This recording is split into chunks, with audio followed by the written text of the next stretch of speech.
All right, welcome to the old-time Radio Superman show. This is your host, Adam Graham, coming to you once again from Boise, Idaho.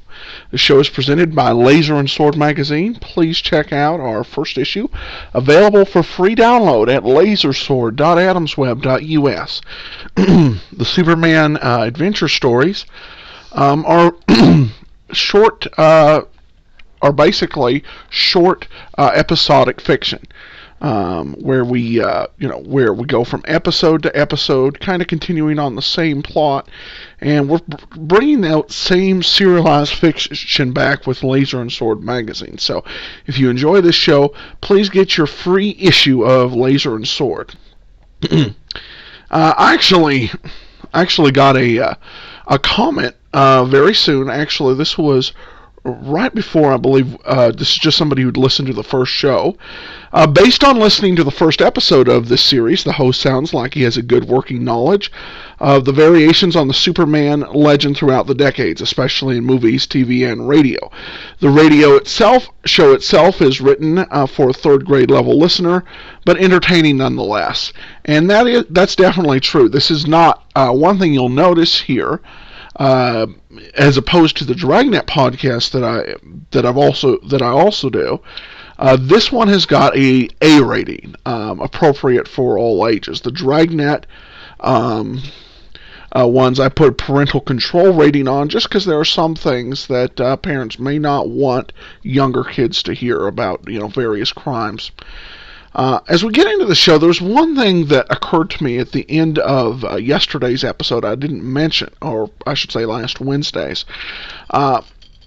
You notice here that basically the Wolf and Reno, the two villains in this show, are identified as saboteurs, but with a very non-specific origin. And this, I think, is where it comes appropriate to remember, what time this was.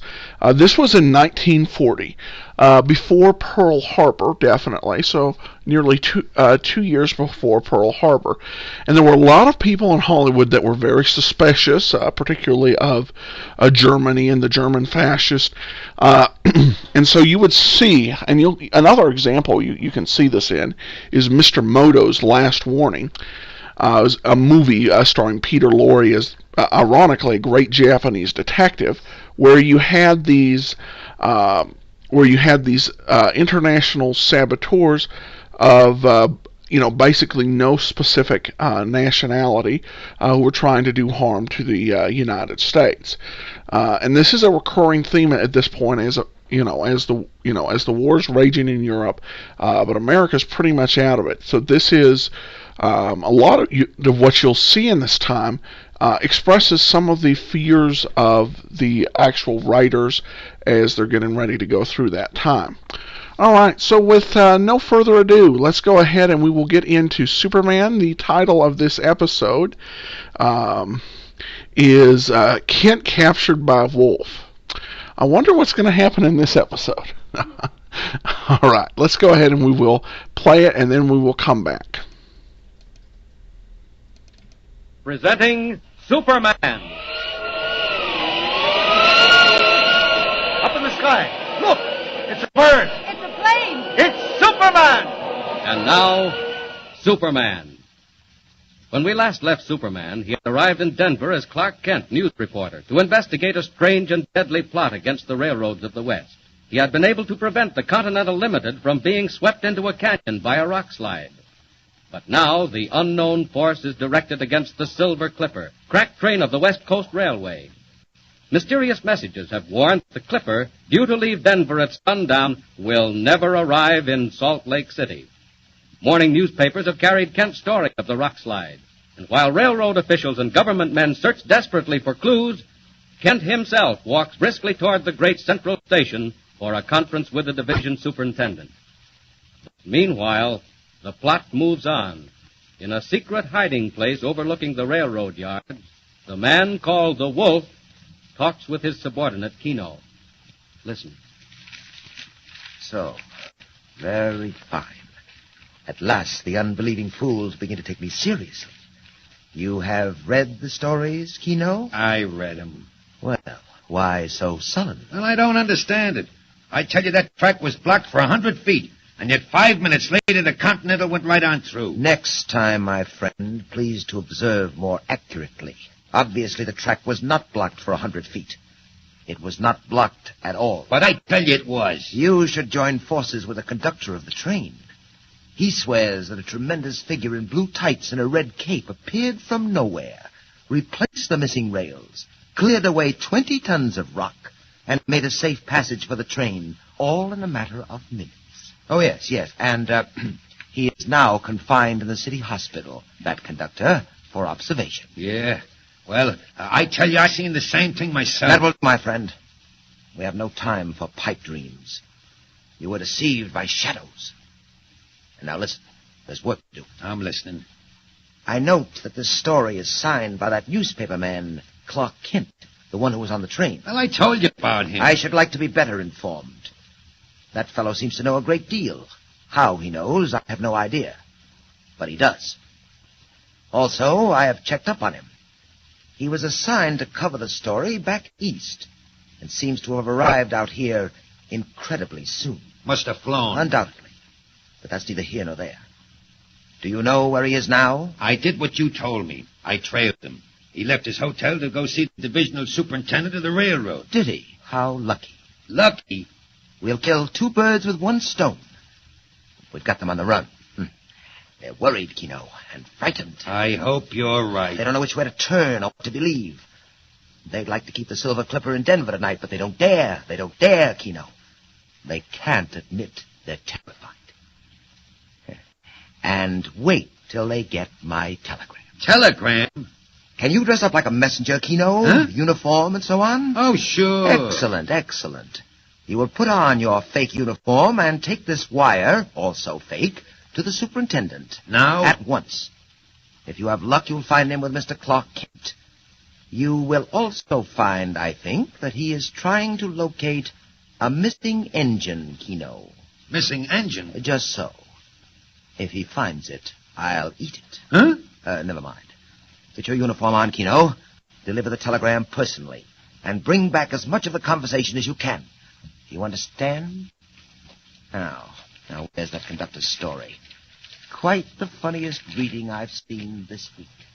A Superman, huh? Appearing out of the night. Where? Hello? Yes, this is the superintendent speaking. What? Well, trace it again. Trace it from both ends of the line. Ah, nuts. Don't tell me you can't find it. Do you think a locomotive and tender could vanish into thin air? Check every station master and call me back. I'm sorry, Mr. Kent. Oh, that's quite all right. Stupid idiots. Look here, we sent a spare engine and tender down the line last night, and now they can't tell me where it is. What? On the main line? Certainly. Never mind. Let's get back to this business of the Continental. Any more news of that conductor? No, not so far. Poor fellow's out of his mind. What do you suppose he thought he saw? All that business about a Superman. Yes, I only wish to heaven they'd never printed it. Well, I didn't report that, believe me. No, I know. And now look here, Kent. I've checked with your paper back east, and they tell me that it's all right, that you're here to do what you can. Now, what do you want to know? Well, first of all, have you any idea what's back of this trouble on the railroads? Not the slightest. If you ask me, there's a lunatic at large. Oh, don't you believe it? Oh, what else can I believe? It's too senseless, utterly mad. Well, you had warnings. Yes, which we ignored. We get them all the time from cranks and nuts. But these warnings came true. And so what of it? Well, do you still think they came from cranks and nuts? All right, Kent. What do you think? I think that one man or a group of men is trying to paralyze the country with fear. Yes, but why? I'm afraid we'll find that out later. Unless we can stop them. Good Lord, we've got to stop them. This can't go on, Kent. We'll do what we can. What do you suggest? I suggest that you don't let the Silver Clipper leave Denver tonight. Oh, Kent, she's got to leave. Can you imagine what the reaction would be if she didn't? You're taking a chance. I can't help that. She's got to go. Well, then we must work fast. We only have until this evening. I have one more idea. Yes, what is it? Well, if you read my story carefully, you'll see that I imply I know more than I printed. Yes, I did notice that. Well, do you? Not yet, but I expect to. How? The people back of this, particularly the man called the Wolf, will want to know just what I do know and where I got it. Well? I propose to show myself around until he catches up with me. Will he? I think so. I was shadowed this morning on my way here. Good Lord. You were? So I think he and his friends are just waiting their chance. And I'm going to give it to them. Oh, Kent, don't do it. Why, if they'd wreck a train, well, they wouldn't think twice about it. About putting me out of the way? Yes. Don't worry. But why? What's the idea? While they're finding out how much I know, I may be finding out one or two little items about them. Well, I only hope... Here. How long have you been standing there, messenger? Oh, I just come, boss. You the divisional superintendent? Telegram? Yes, sir. For you personally. They told me to bring it right in. I seen the door was open, so I I walked. hope they found that engine. Well? That's all, messenger. Get out. Yes, sir. No, wait. Hey, where'd you get this wire? Huh? Why, the office gave it to me. Said to bring it right over. All right. Go on. Close the door behind you. Hey, Kent, listen to this. Yes? Where an engine is now, a train will be tomorrow. The Silver Clipper will vanish like smoke, never to be seen by the eyes of living men. Well, sounds like black magic. I don't believe it. Why, they'd never dare. Oh, they dare, all right. Is that telegram signed? Yes. It's signed The Wolf. The Wolf. Look here, Mr. Superintendent. Yes? That settles it. Have that wire checked. Find out who sent it and when and from where, if you can. My guess is you'll discover it's faked. I wish we'd held that messenger. Well, Kent, what are you going to do? Just what I said I'd do. Put myself in the hands of the Wolf and see who wins. Superintendent speaking. What? What? Why, look here, that's not possible. It can't be. Man alive, think what you're saying. Now, look here, you tell that crew to report here in my office. That's right, at once. My God, Fizz, I bet I found out something. Anything new? Why, it's the silliest thing I ever heard. Wait, that telegram. Where an engine is now, I don't believe it. I don't believe it for a minute. What is it? Kent, that locomotive and tender. It passed through Kingston at 11:15. Yes? And it passed through Richville at 11:50. Well? It should have reached Lewisburg at 12:20, just 30 minutes later. And it didn't? It wasn't on time? On time? I had never got there at all. Oh, well, that's easy. It left the rail somewhere in between. Yes, you'd think so. But listen to this. A crew left Richville and a crew left Lewisburg. They met somewhere in between, just now in broad daylight. And neither crew had seen a sign of that engine anywhere. That's not possible. No, it isn't, is it? Black magic. Isn't that what you called it, Kent? I think I'm going mad like that conductor. Well, what are you going to do? Do? I'm going out to hunt wolves. Anybody looking? No. Quick. Out of these clothes. Now, that window.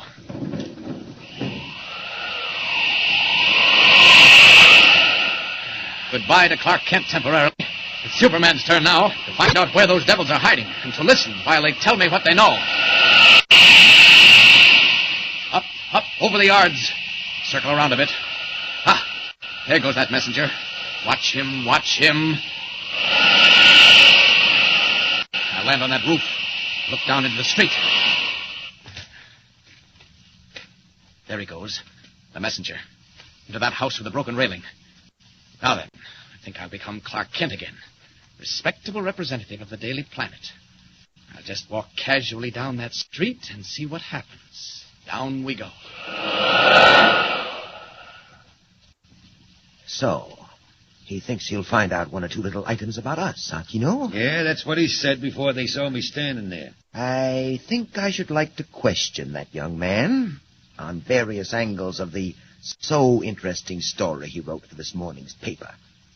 What are you doing by the window? Hey, down there in the street, look. Huh? What is it? It's him, walking right up to the house. What? Is that Clark Kent? How did he know where to find me? Who told him? I don't know. Hey, don't look at me like that. How did he know which way to take to get here? Here, search me, boss. He knows too much. How does he know? Quick, Kino, downstairs. Hey, boss, what are you going to do with him? There's a vault below us, Kino. Steel-lined and soundproof, with various devices to bring out information. You going to take him there? For a time, for a little conversation, my friend. Stop. Look for the peephole. Is he coming? Yeah, right this way. Hey, wait a minute. Is anyone else in the alley? No, it's empty. Here he comes. We'll jump out and grab him, huh? All right, be ready with your blackjack. Now. Hey, where you going? Quick, Kino, let him have it. Here, what's the big idea? Hey, come on, jump, boss. Inside with him, quick. Come on, you. No hanging back. Good work, Kino. Good work. Down the iron stairway. Quick. Someone may have heard us. Trying to hang back. I'll fix it. There we are. Shove them inside. Now, close the door. Now then, Mr. Clark Kent, the time has come for a little talk. Kino, my friend, you may prepare the aids to conversation. Clark Kent in the power of the wolf. Or is the wolf, all unknowing, in the power of Superman?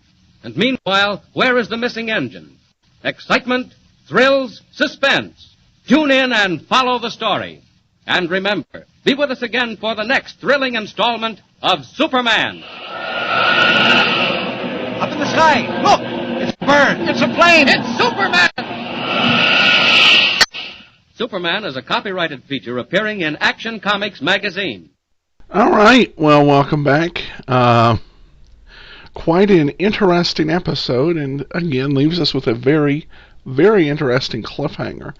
Andrea asked before why they were non-specific about their about the nationality of their of the villains, and that's mainly, I think, because of not wanting to ruffle feathers, particularly those who really did not want to get involved in another world war after World War I.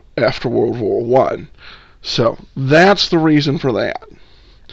All right. Well, thank you so much. If you've got any questions, comments, email us, adam@adamsweb.us. Visit the show site. We'll have show notes there, as well as the magazine, Laser and Sword. So lasersword.adamsweb.us.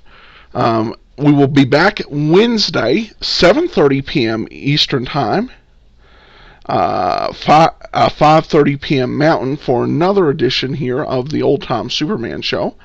I thank everybody so much for listening. This is Adam Graham, signing off. Ladies and gentlemen, the story you are about to hear is true. Only the names have been changed to protect the innocent. Enjoy old-time radio like it was the first time. Listen to Dragnet radio episodes in their original airing order. You can download a new episode of the Old-Time Dragnet Show with me, Adam Graham, right to your iPod every Saturday night. Go to TalkShoe.com and type in TalkCast ID 18797.